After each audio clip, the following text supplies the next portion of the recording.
The Road to National season is upon us, and now we will go ahead and see who gets their invite to get to the national championship for their region. But of course, what do you play? Tons of decks available, new metas, new different ways to play heroes on the rise.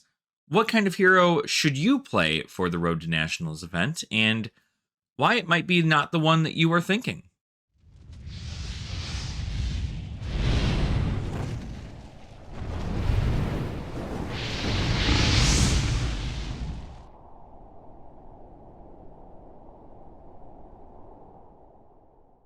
Welcome on in, Dragon Folk. Hope you guys are having a fantastic day. I know I am.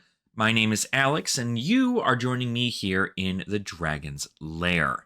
Today, of course, we are going to be talking none other than Dromai. I'm just kidding. Lexi. I'm just kidding. Oldhim. Wait, hold on. I'm getting a little ahead of myself here. We're going to be talking about what you guys should be playing for the Road to Nationals event. So for those of you who have not known what a Road to Nationals is, this is my first introduction to them as well personally, but I've been to a few of these lower tier entry organized play events before, so I view them very much as that. Much like how the Pro Quest gave you an invite to the Pro Tour, a Road to Nationals is the same deal. There's no invite necessary. You go to your Road to Nationals event that your LGS or whatever it's being located at, and that is how you go about entering into the event to get an invite to play into the National Championship. Now, be aware that some of these Road to Nationals events may be an outsider's draft format, so this video does not do so much as well as trying to choose a hero. At that point, it's kind of study the meta as far as the draft goes. Make sure to get your picks on par and even better than they could possibly be. You know, if you got all the great cards to play Katsu at an efficient level, play Katsu. If you have all the great cards to play something like Arachne Solitary Confinement, play Arachne Solitary Confinement. That is very much so up to the pack gods to make that choice for you there. But as far as those of us who are playing in Classic Constructed, you kind of want to make sure that you're choosing the right deck for the meta. As we saw in the Pro Tour just recently, you have decks like Oldhim, Dromai, and Lexi being at the top tables there. And Azalea also made it to the top 8 as well. I will not doubt that fact. So 2 Rangers, an Illusionist, and a Guardian. So that was the kind of lineup that you were looking at there for the Pro Tour. And in most cases, this is what you should expect for a general idea of the Road to National sense for what you should be playing. But every place is different. You know, if you're going over in the Netherlands and you're playing there, your meta may be completely different than our meta here. If you are looking at someplace in Spain, or maybe even, I'm not actually even sure if there's a Road to Nationals in Japan yet, but if there is, it'll probably be completely different than the one here in the States. So it is very, very interesting to kind of learn what the meta is, right? You'll go to your LGS and you can see which decks people are playing. Maybe you're on a team and your team has a good idea about what is working between them. Maybe half of them are going to play Lexi, half of them are going to play Oldhim, or like a couple are going to be playing Dromai. Maybe some of them are going to be playing Bravo or Katsu or Arachne, and you just don't quite know. Now, I'm going to kind of make this guide strictly about a new player experience to kind of give you an idea about what I personally think you should be doing as a new player, and this being your very first organized play event, right? You've only been going to armories for these past few times, and now you want to try your hand at a bigger event, an event with a prize pool that is decent for the most part, as well as getting you the chance to play into the national championship. So like I said, I did name a couple of the decks in the earlier part of this video that are, in fact, pretty powerful as of right now. I kind of view them like a triangle method, right? You have Oldhims that pretty much normally beat out Dromais, Dromais that normally beat out Rangers, Azalea and Lexi kind of being in that realm, as well as Azuri or any Assassins. They kind of share that same realm there with the Rangers. And then we've even seen the fact that some of those Assassins and Rangers can even beat out Oldhims or any Guardian of that matter. So it's an interesting little triangle formation that's kind of going on here, but There are other Dark Horse heroes that can be played, right? Such as maybe you can Dark Horse with some Kano, or maybe you can go ahead and play some Dorinthia, and Dorinthia may be something that's very interesting. The real kicker here is that even though the heroes that I described earlier are very high into the meta right now, there's a lot of people who are going to be playing them. And if you really wanted to go ahead and try and spike a meta, you do have to do a lot of research into the people and the general environment that you are going to be playing in for this Road to Nationals event. If you live in an area where a lot of people are playing Guardian, you may see a lot more Guardian. If you see a lot more people at your LGS probably playing Lexi or probably playing some sort of Ranger variant, you may want to play something along the lines of Dromai or play something along the lines of something else that beats, Rangers. You do also have a lot of people who really, really are interested in Dromai, right? Dromai has captured the hearts of a lot of people for a long time. Illusionist has been a fan favorite for a very, very long time, it seems. And you can even see that with Dusk Till Dawn, with Prism being announced. It's a very, very cool thing. A lot of people are excited. Illusionist just tends to be a favorite of a lot of people. And if that's the case, maybe try bringing Katsu or try bringing Phi.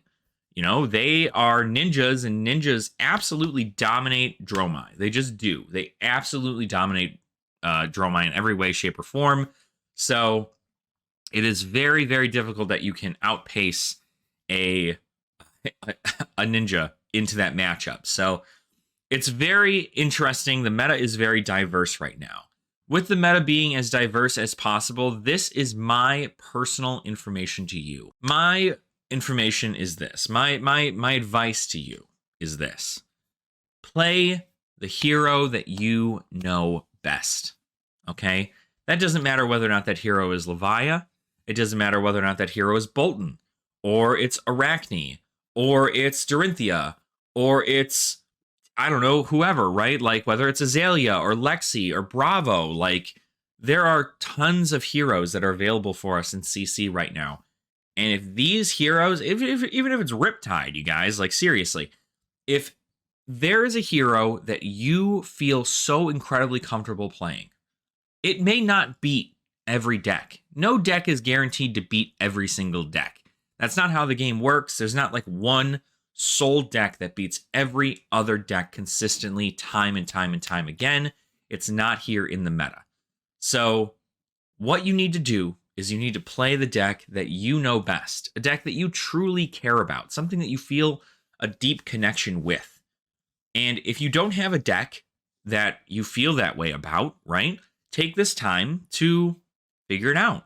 Figure out what you would consider a pet deck or something like, I don't know, even if it's just something that you are genuinely interested in, right? You can take your time to learn Ninja or Warrior or Light Warrior or Illusionist, like whatever it might be. You can take your time to learn that and you can find your place, right? A lot of people, when they first start out, they're going to look at the game and they're going to go, wow, I want to be able to compete in these events. But all of these pro players with their teams and their jerseys and people who they've been playtesting with for days on end and weeks and months and consistently testing every single line that could possibly come up in a deck. Like, there's no way I'm going to beat them. There's just absolutely no way. Juha, who was the 4th place in the Pro Tour, a fantastic Dromai player, mind you. He is a dad who only had a rare amount of time to play on Talishar to get his testing in. A rare amount of time on Talishar for him to be able to get some testing in, to learn how to, to figure out his deck and how he wanted to play it into the Pro Tour.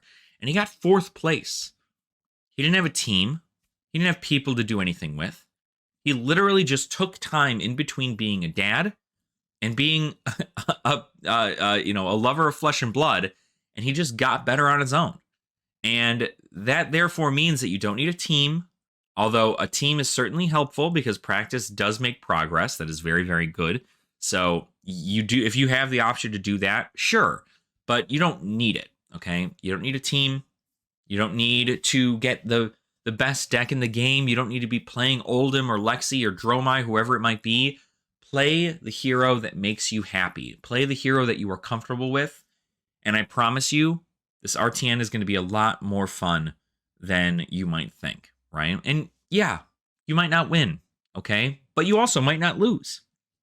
It's all up to how you play, how you determine your matchups into certain heroes. Obviously, you know that a good portion of the meta is going to be Oldhim's, Lexi's, and Dromai's. So if you want to keep that into consideration, maybe you can play something that has a good little match into all three of those heroes. Who knows, right? It's all about how much time you want to put into it. And even still, it's all about having fun, right? At the end of the day, it's all about having fun. Check out some articles that are on Flesh and Blood, the Flesh and Blood website, the fabtcg.com. You can go check out articles over there made by pro players, as well as some people who have just done articles for Fab in the previous years. And they teach you a lot about the heroes, about what you should expect in competitive play, and strategies and tactics that you can utilize to make yourself a better player. So thank you guys so much for watching. I do really appreciate your support. Let me know in the comments if you guys are going to the Road to Nationals, and if you are, what are you playing, right? I'd love to hear, to figure out what you guys are all up to. I know we've got fans from all over the world, so I know metas are going to be certainly different, but just know that I'm always rooting for every single one of you, and I can't wait to hear about your successes as the time goes on here in the Flesh and Blood world. And again, just remember to have fun, all right? But also remember to like the video and subscribe to the channel if you haven't already, because that's super important and it helps out the channel a lot. We do also have a Patreon link in the description below that you can join us there as well for any box breaks we may be doing in the future.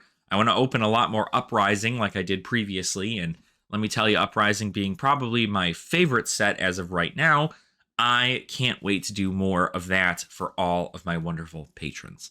So thank you guys so much again for a fantastic day today, and I hope you continue to have a fantastic day. And I will see you all very soon. Good luck at your road to nationals, and nerd out.